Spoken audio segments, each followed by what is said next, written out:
Hey everyone, and welcome back to another video. And in this video, I'm going to show you how to make affiliates with Amazon for YouTube. Now this video is going to be particularly useful for individuals.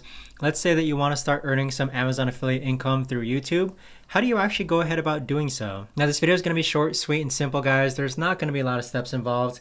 Now there's multiple ways to actually go ahead and do this, in which here we are on one of my YouTube channels called Betterment Reviews. And the way that I've structured my video content is that I'll actually compare similar items against one another.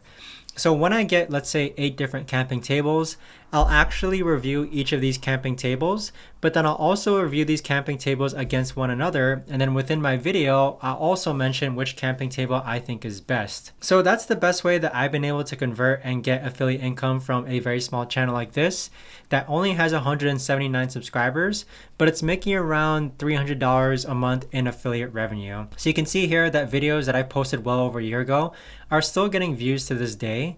But with that being said, I'd say a really good strategy is to individually review single items. But then once you get an item that is the same as another item, let's say this camping table versus this camping table, you want to go ahead and review those items against one another. So that's what's worked for me. And obviously there's more than one way to actually go ahead and do this. But if you guys have any questions, let me know in the comments down below. Thanks so much for watching, and I'll see you guys all in the next video.